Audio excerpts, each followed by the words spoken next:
أعوذ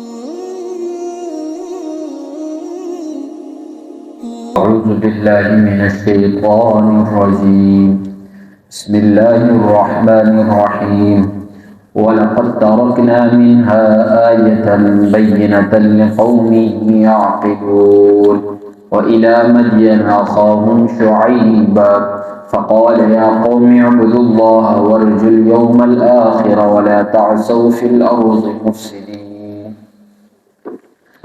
وَلَقَدْ تَرَكْنَا، قسم بخدا ہم نے چھوڑا، منہا ان واقعات سے، اس واقعے سے، یعنی جو قوم لوط کو ہم نے تباہ کیا اس واقعے سے، آیتاً بینتاً، کھلی اور واضح نشانی، لقوم، اس قوم کے لیے، یعقلون، جو عقل رکھنے والے، جن کو اللہ نے شعور دیا ہے، جن کو اللہ نے عقل دی ہے، ان کے لیے یہ واقعہ کوئی کم ہے کہ اللہ نے پوری کی پوری بستی قوم لوط کو تباہ و برباد کر دیا۔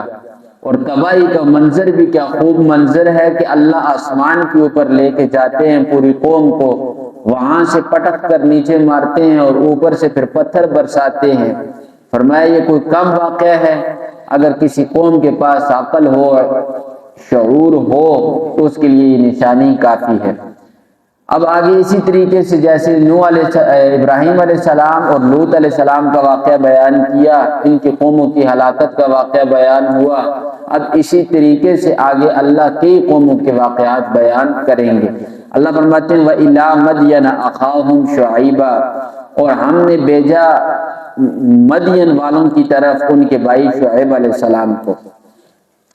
فقال یا قوم اعبدوا اللہ، پس حضرت شعیب علیہ السلام نے فرمایا اے میری قوم، اللہ کی عبادت کرو، وارجوا الیوم الآخرہ، اور آخرت کے دن کی امید رکھو، آخرت کے دن ثواب کی امید رکھو کہ اللہ کی عدالت قائم ہوگی اور اللہ سے ہمیں بدلہ ملے گا اور اچھا بدلہ ملے گا۔ ولا تعثوا فی الارض مفسدین، اور زمین کے اندر فساد پھیلانے والے مت بنو۔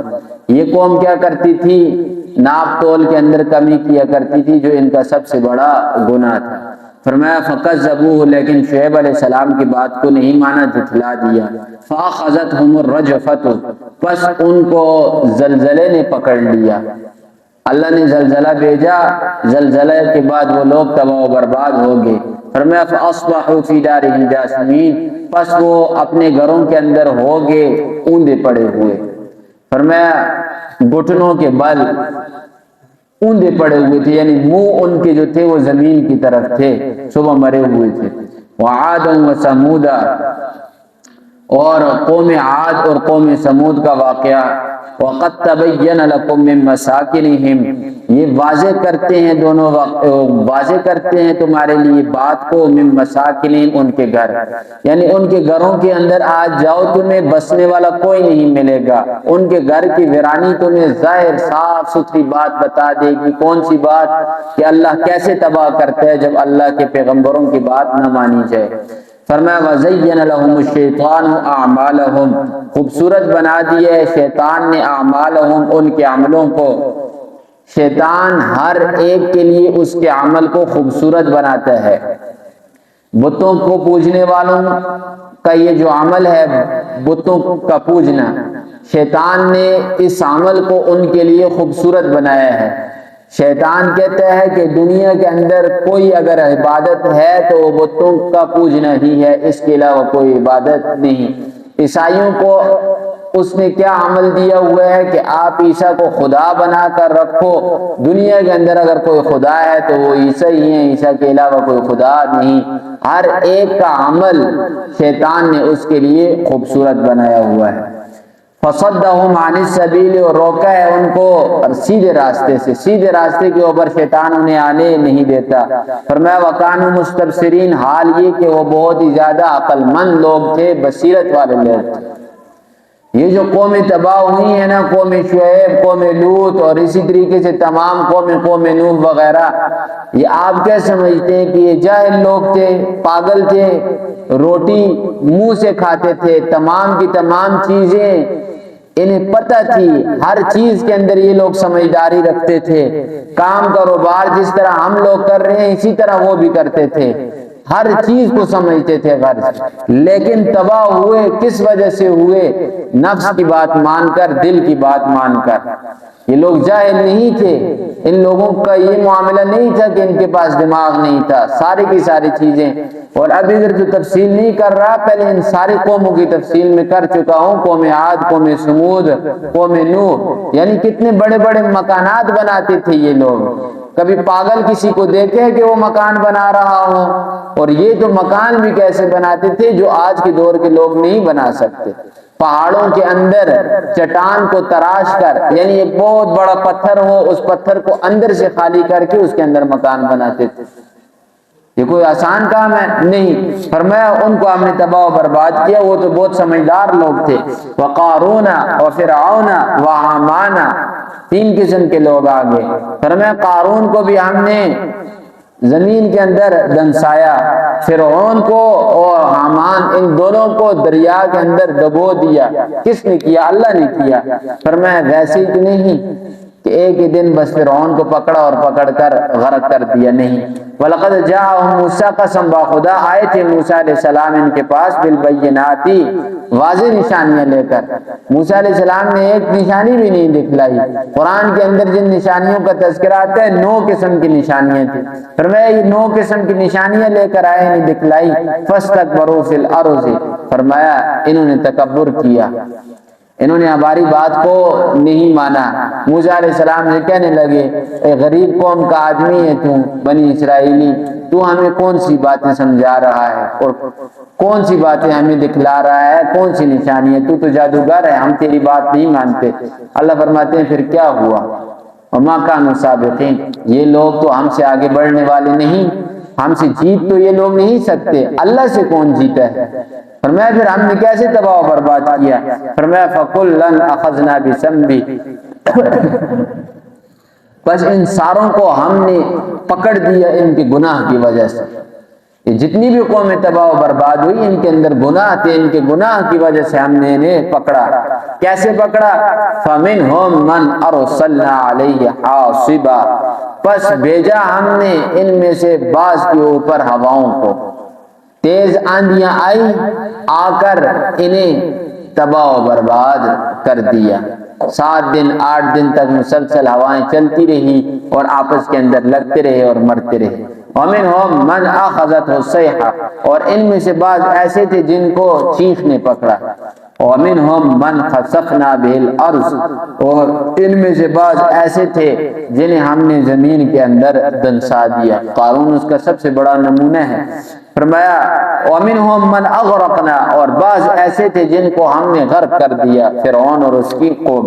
وَمَا كَانَ اللَّهُ لِيَظْلِمَهُمْ، اور نہیں ہے اللہ کہ ان کے اوپر ظلم کرے، وَلَكِنْ كَانُوا أَنفُسَهُمْ يَظْلِمُونَ، لیکن یہ لوگ خود اپنی جانوں کے اوپر ظلم کرنے والے ہیں۔ مثل الذین اتخذوا، مثال ان لوگوں کی جن لوگوں نے بنایا من دون اللہ، اللہ کے علاوہ اولیاء دوست، جن لوگوں نے اللہ کو چھوڑ کر دوسرے لوگوں سے یاری لگا لی، دوسرے لوگوں کو معبود بنا لیا۔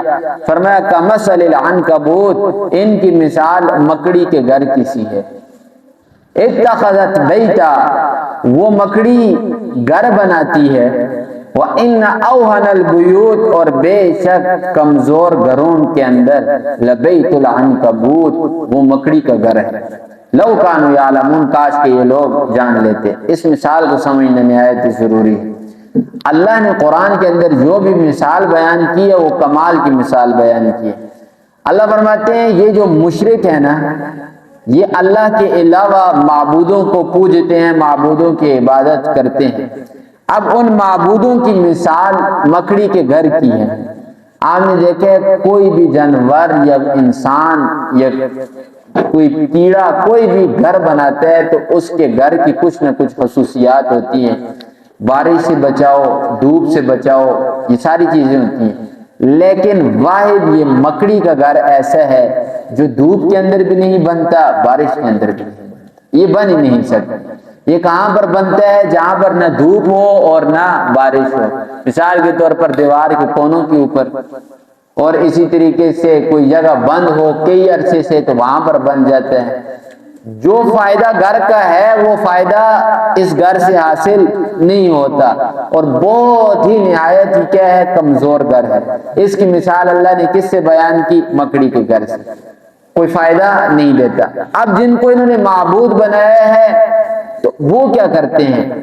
معبود کا جو کام ہے ان کاموں میں سے کوئی کام بھی وہ نہیں کر سکتے۔ معبود کا کام کیا ہے؟ خالق کا کام کیا ہے؟ پیدا کرنا، روزی دینا، زندگی دینا، موت دینا۔ کوئی بت یا کوئی انسان یہ والے کام کر سکتے ہیں؟ نہیں۔ انسان تو خود اپنے آپ کو روزی نہیں دے سکتے، بت اپنے آپ کو روزی نہیں دے سکتے، نہ بتوں کے پاس اپنی زندگی ہے، نہ موت ہے، نہ انسانوں کے پاس ہے، وہ سارے کام اللہ کے ہیں۔ فرمایا جیسے وہ گھر تو گھر ہے لیکن اس گھر کا کوئی فائدہ نہیں، ویسے ہی انہوں نے بھی ان کو معبود بنایا ہے لیکن ان معبودوں کا کوئی فائدہ نہیں۔ ایک چیز ہوتی ہے، ان گھروں کے اندر آپ نے دیکھا ہے مکڑی کے جالوں کے اندر کچھ مکھیاں اور مچھر آ کر پھنس جاتے ہیں، ان کے پر آ کر پھنس جاتے ہیں، وہ نکل وہاں سے نہیں سکتے۔ ایسے ہی دنیا کے اندر بھی یہ جو معبود بنے ہوئے ہیں ان سے کچھ نہ کچھ فائدہ کیا ہوتا ہے کہ ان کے پاس جو لوگ جا کر بیٹھتے ہیں یہ دوسرے لوگوں کا مال ہڑپ کرتے ہیں۔ جیسے مکھیاں جا کر اس گھر میں پھنستی ہیں، ایسے ہی ادھر سے انسان جا کر درباروں کے اندر اور مزاروں کے اندر پھنس جاتے ہیں۔ اور اسی طریقے سے یہ جو ہندوؤں کی عبادت گاہیں ہیں ادھر جا کر لوگ اپنا مال وغیرہ خرچ کرتے ہیں، سونا، دودھ، پانی، ہر چیز جا کر وہاں پر وافر مقدار میں چھوڑ کے آتے ہیں۔ اللہ نے وہ مثال یہاں پر بیان کر دی، فرمایا لو کانوا یعلمون، آگے فرمایا ان اللہ، بے شک اللہ، یعلم، جانتا ہے، ما یدعون من دونہ، جن کو یہ پکارتے ہیں اللہ کے علاوہ، من شیء، ذرا برابر بھی، وہو العزیز الحکیم، وہ غالب ہے، حکمت والا ہے، وتلک الامثال، یہ مثالیں ہیں، نضربها، ہم بیان کرتے ہیں ان کو، للناس، لوگوں کے لیے، وما یعقلها، ان مثالوں کو نہیں سمجھتے، الا العالمون، مگر عالم۔ قرآن کی تعلیم سے لوگ بہت دور ہیں، یاد رکھیں۔ پہلے ایک یہ مضمون تفصیل سے گزر چکا ہے، قرآن واحد حل ہے معاشرے کو سدھارنے کا۔ جو شخص قرآن کو سمجھے گا، قرآن پر عمل کرے گا، اس کا گھر، اس کا معاشرہ درست ہوگا۔ جس نے قرآن کو چھوڑ دیا لوگوں کی نگاہوں میں بھی ذلیل ہو جائے گا اور اپنی نگاہوں کے اندر بھی ذلیل ہو جائے گا۔ یہاں پر اللہ نے ایک جملہ ارشاد فرمایا وما یعقلها الا العالمون، اس قرآن کو نہیں سمجھتے مگر عالم۔ کیا پتہ چلا؟ جو قرآن کی مثالوں کو سمجھے گا، جو قرآن کو سمجھے گا وہ تو عالم ہے، جو قرآن کی مثالوں کو اور قرآن کو نہیں سمجھے گا وہ عالم نہیں۔ ڈگری لینے سے یا نام لگانے سے عالم انسان نہیں بنتا۔ عالم بننے کے لیے سب سے پہلا کام ضروری ہے کہ قرآن کی تعلیم انسان کے پاس ہو اور قرآن کو انسان سمجھے۔ تو کیا آج کل تو قرآن کو ایسے لوگوں نے پیچھے ڈالا ہوا ہے، صرف اور صرف قصے اور کہانیوں کے اندر لوگ لگے ہوئے ہیں، حالانکہ عوام الناس اس وقت پیاسی ہے۔ لوگ پیاسے ہیں کس کے؟ قرآن کے۔ قرآن بیان نہیں کیا جا رہا۔ تو فرمایا خلق اللہ السماوات والارض بالحق، اللہ ہی ہے پیدا کرنے والا آسمانوں اور زمینوں کو، بالحق، سچائی کے ساتھ، حقیقت کے ساتھ۔ ان فی ذالک، بے شک ان واقعات کے اندر، لآیۃ، کئی قسم کی نشانیاں ہیں، لقوم، للمؤمنین، مومنوں کے لیے۔ جو مومن ہوگا قرآن سے فائدہ حاصل کرے گا، جس کے دل کے اندر ایمان نہیں ہے قرآن اسے فائدہ نہیں دے گا۔ اللہ سے دعا ہے عمل کی توفیق عطا فرمائے۔